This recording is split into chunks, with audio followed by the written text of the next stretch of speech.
जय हिंद। आज हम लोग पढ़ने वाले हैं शोषण। क्या पढ़ने वाले हैं? शोषण। शोषण किसे कहते हैं? ठीक है, शोषण किसे कहते हैं? शोषण होता क्या है? शोषण हम किसे कहते हैं? शोषण होता क्या है और शोषण किस लिए होता है? सारी बातें पढ़ लेंगे इस स्लाइड में। ठीक है, शोषण के बारे में कुछ दिक्कत हो तो बताइएगा। ठीक है, अब आते हैं शोषण। सांस लेने की क्रिया को और सांस छोड़ने की क्रिया को शोषण कहते हैं। ठीक है, देखते हैं। अंगों का वैसा समूह, अंगों का वैसा समूह जो शोषण क्रिया में सहायक होता है, उन्हें उन समूहों को शोषण तंत्र कहते हैं। यानी कि शोषण तंत्र क्या है? जो शोषण में सहायक हो। जैसे में देखेंगे नाक, ग्रसनी, क्या कहते हैं, शोषण नाल, ये सब क्या है? सब फेफड़ा, ये सब क्या है? शोषण तंत्र, यानी कि सिस्टम कहते हैं। तंत्र क्या कहते हैं? सिस्टम। ठीक है, शोषण तंत्र गया। तंत्र को इंग्लिश में सिस्टम कहते हैं। तो सिस्टम एक ना होता है, कुल मिला के कीबोर्ड माउस मिला के कंप्यूटर का कहते हैं कंप्यूटर सिस्टम है। उसी तरह सिस्टम जब बोलेगा तो एक चीज का बात ना करेगा, जिससे मिलकर बना है सबकी चीजों का बात करेगा, तो सिस्टम यानी तंत्र की बात करेगा। ठीक है, शोषण एक ऐसी प्रक्रिया है जिसमें ऑक्सीजन ग्रहण किया जाता है। क्या होता है? ऑक्सीजन ग्रहण करते हैं, ऑक्सीजन ग्रहण करते हैं यानी इनहेल करते हैं, लेते हैं। क्लियर? जिसके फलस्वरूप यह ऑक्सीजन ग्लूकोज को तोड़ देता है। ठीक ना? जब सांस लेते हैं ना तो ग्लूकोज को तोड़ देगा। किसको? ग्लूकोज को तोड़ देगा। हम जब ग्लूकोज को तोड़ेगा और हमको ऊर्जा प्राप्त होगी। ठीक है, तो यहां पे देख लेते हैं। C2H12O6 प्लस CO2 ऑक्सीजन है, ग्लूकोज को ब्रेक करेगा कार्बन डाइऑक्साइड में और जल में ब्रेक कर देगा। ठीक है, 683 कैलोरी ऊर्जा मुक्त करेगा, यानी कहते हैं 686 कैलोरी ऊर्जा बर्न करेगा। क्या करेगा? बर्न करेगा। आगे बढ़ जाते हैं और देख लेते हैं। शोषण की क्रिया ऑक्सीकरण क्रिया है। कैसी है? ऑक्सीकरण, जिसमें ऑक्सीजन का काम करेगा, ऑक्सीकरण ही कहलाता है। ठीक है, इसके फलस्वरूप हमें ऊर्जा निकलती है। क्या निकलता है? ऊर्जा। सांस ले रहे हैं तबे चल पा रहे हैं, तो सांस नहीं लेंगे तो चल नहीं पाएंगे। यानी कि सांस फूलने वाला आदमी हमेशा थक जाता है, अरे मायर थक गई नहीं, ऐसे पूरा करते रहते हैं। क्यों?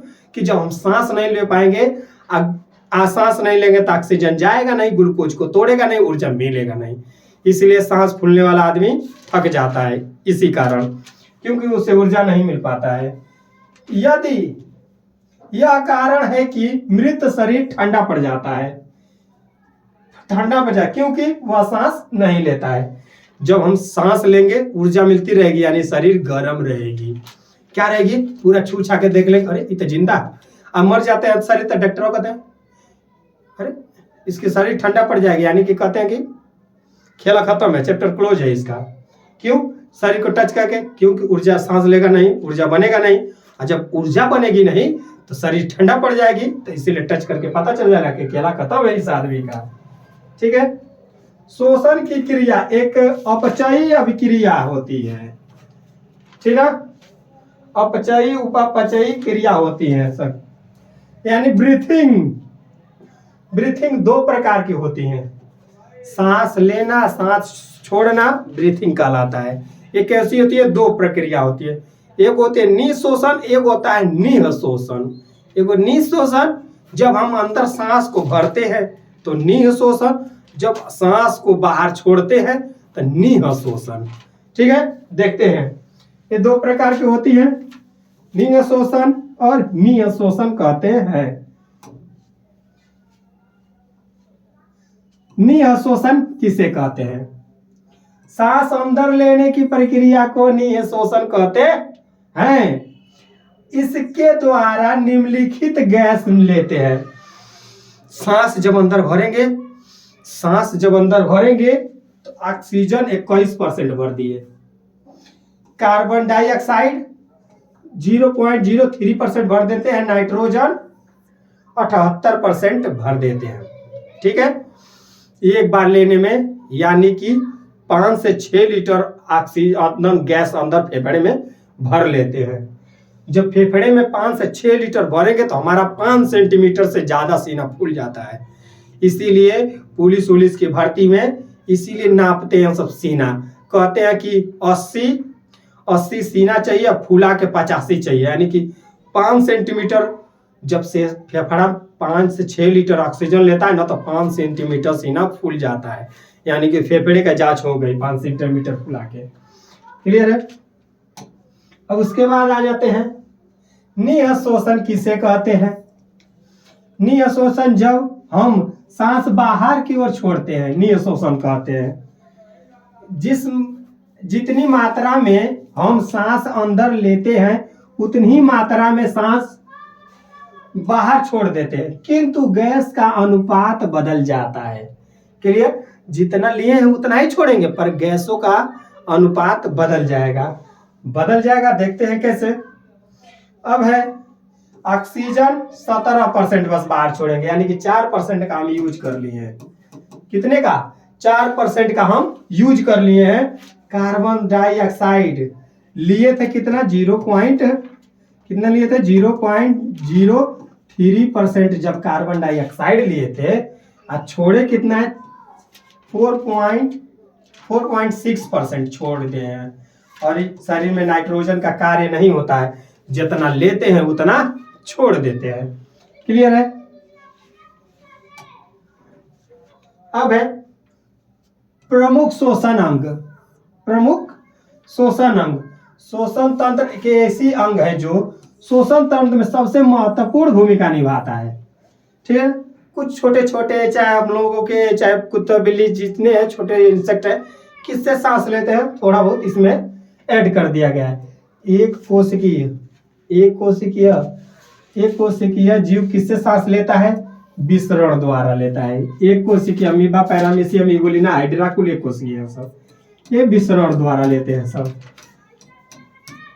किसके द्वारा लेते हैं सब? विसरण द्वारा। जलीय जीव किसके? गिल्स, क्लोम या गलफड़ा, एक ही बात होती है। गिल्स कहें, क्लोम कहें या गलफड़ा कहें, कुल एक ही बात होती है। इसमें कंफ्यूजन ना है कि गिल्स अलग है, क्लोम गल अलग है, गलफड़ा अलग है ना। कोई कंचटिया बोलते हैं सब, यहाँ लगा होता है कंचटिया, उसको बोलते हैं सब। क्लियर। अब है कीट किससे सांस लेते हैं? श्वसन नाल द्वारा। यहाँ पे नाक वोक नहीं रहता, हृदय के पास छेद रहता है, उसी से क्या लेते हैं? सांस लेते हैं सब, श्वसन नाल द्वारा। ये अलग से नाली होती है, उसी से सांस लेते हैं बस। अब है टैडपोल, यानी कि हम बता दें मेढक 3 प्रकार से सांस लेते हैं। 3 प्रकार से, जैसे कि छोटे छोटे बच्चे रहेंगे तो वो सांस लेते हैं गिल्स यानी गलफड़ा से। किसे? गिल्स यानी गलफड़ा से लेते हैं। और जब मेढक बड़ा हो जाता है तो नाक से सांस यानी फेफड़ा से सांस लेता है। किसके? फेफड़ा से सांस लेता है। अब जब जमीन के अंदर अपने आप को धंसा लेते हैं या डुबा लेता है या जमीन के अंदर चला जाता है, उस समय किससे सांस लेते हैं? यानी कि त्वचा से सांस लेते हैं। यानी कि मेढक तीनों तरह से सांस लेता है, गिल्स, फेफड़ा और त्वचा से। क्लियर है। मनुष्य किससे सांस लेता है? फेफड़ा से लेता है। अब है मानव।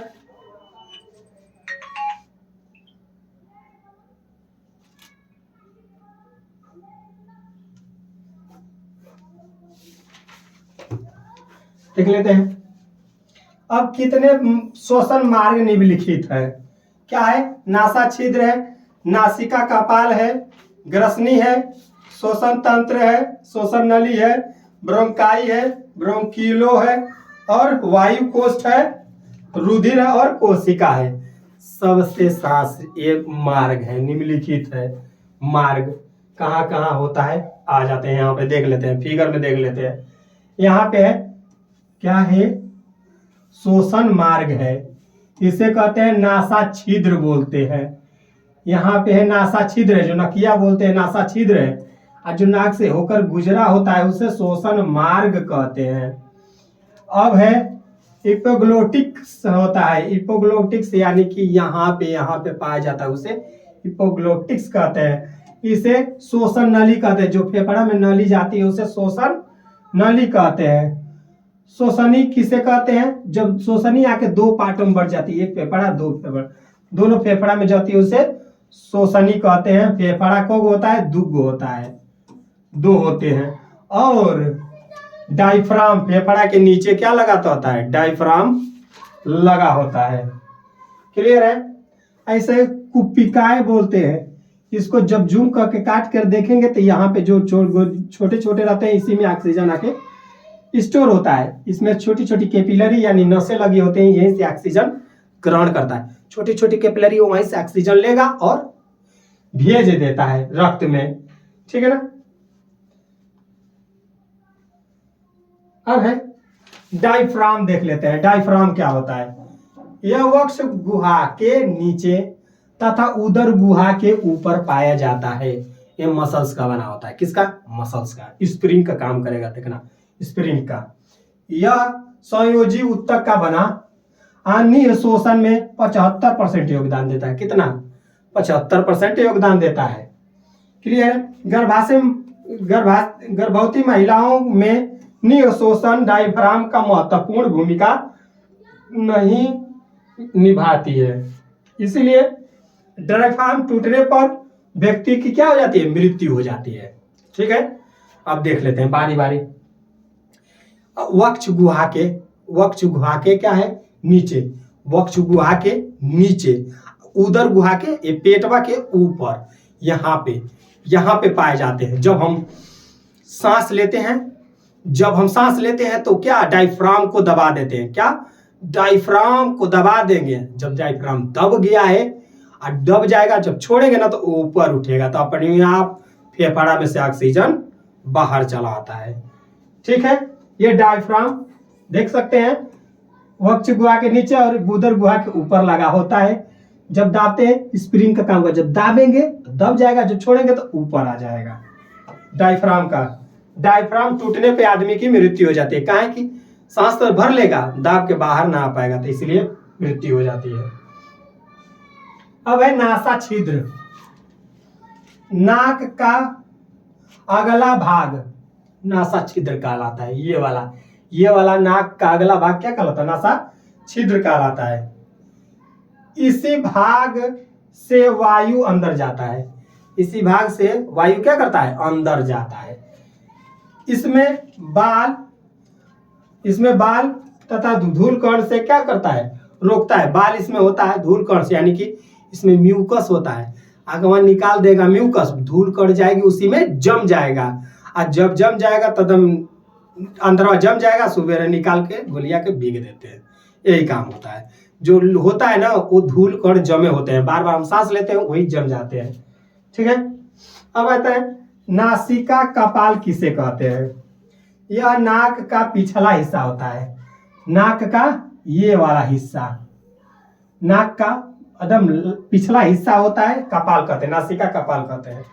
इसमें चिपचिपी म्यूकस पाया जाता है, यानी कि जो निकल जाता है म्यूकस पाया जाता है।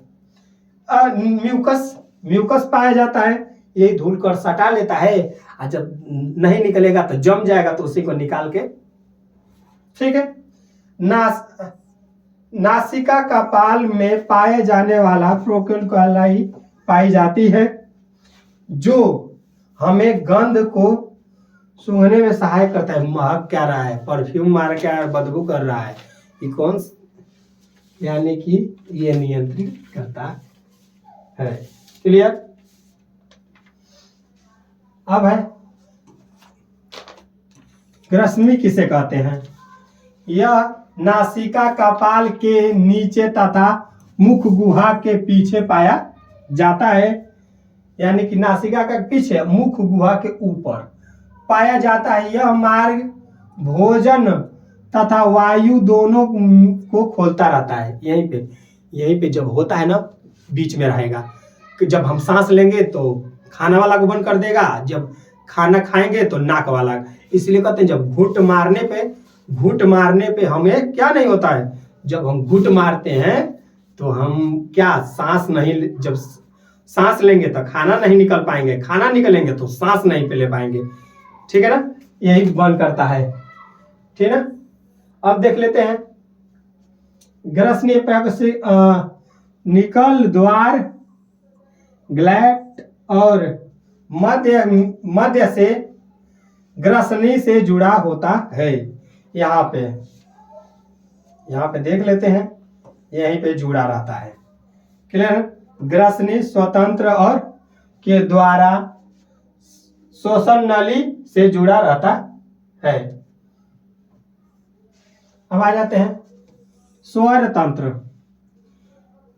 यह ग्रसनी के नीचे पाया जाता है जो आवाज निकालने में मदद करता है। यहाँ पे ग्रसनी में जो पाया जाता है वो क्या करता है, सांस निकालने में मदद करता है। क्या, सांस निकालने में मदद करता है, सांस निकालने में आवाज निकालने में मदद करता है। सॉरी, क्या निकालता है, आवाज। इसे वॉइस बॉक्स कहते हैं। इसे क्या कहते हैं, वॉइस बॉक्स। वॉइस बॉक्स को बढ़ा दिया जाए आवाज नहीं आएगी। वॉइस बॉक्स से हम लोग किससे आवाज देते हैं, वॉइस बॉक्स से। देख लेते हैं, ये वॉइस बॉक्स कहलाता है। ठीक है, और है चिड़िया किससे आवाज लगाती है, वी बॉक्स से। इसे इतने को हम क्या कहते हैं, वॉइस बॉक्स कहते हैं। ये क्या है, वॉइस बॉक्स है, वी बॉक्स है। क्या है, वी बॉक्स है। क्लियर, ये किसे कहते हैं, वी बॉक्स। अब जाते हैं फेफड़ा। यह मानव के वक्ष गुहा में पाया जाता है, यानी कि सीने में वक्ष गुहा में फेफड़ा पाया जाता है। यह मानव का मुख्य श्वसन अंग है। फेफड़ा ना रहे तो एक सब सांस कहाँ स्टोर होगी, फेफड़े में होती है सांस स्टोर। यह मानव का मुख्य श्वसन अंग है। ये ना रहेगा, खेला खत्म है। ठीक है, इसकी संख्या 2 होती है। दाहिनी फेफड़ा बड़ा तथा फेफड़े में ग्लूकोलस या मेम्ब्रेन द्वारा ढका रहता है। फेफड़े को फुसफुस भी कहते हैं। फुसफुस का है, लेगा दबेगा, फुसफुस कहते हैं। क्लियर है, फुसफुस कहते हैं। फेफड़े रक्त में ऑक्सीजन को मिला देता है। फेफड़ा का काम यही है, क्या करेगा, रक्त में ऑक्सीजन मिला देगा। ऑक्सीजन मिला देगा तब ब्लड कैसा हो जाएगा, शुद्ध हो जाएगा। ठीक है, तो अब देख लेते हैं ब्लड में, यानी कि ब्लड में ऑक्सीजन मिल गया तब ब्लड क्या हो गया, शुद्ध हो गया। क्या हो गया, शुद्ध हो गया, ब्लड शुद्ध हो गया। ठीक है, जब ब्लड में क्या मिल गया, कार्बन डाइऑक्साइड मिल गया तो अशुद्ध हो गया। क्या हो गया, अशुद्ध हो गया। ठीक है ना, खराब यानी गंदा खून नहीं होता है। कार्बन डाइऑक्साइड मिला है तो शुद्ध है, ऑक्सीजन मिला है तो कार्बन डाइऑक्साइड मिला है तो अशुद्ध है, ऑक्सीजन मिला है तो शुद्ध है। क्लियर, यही फेफड़े का काम होता है। ठीक।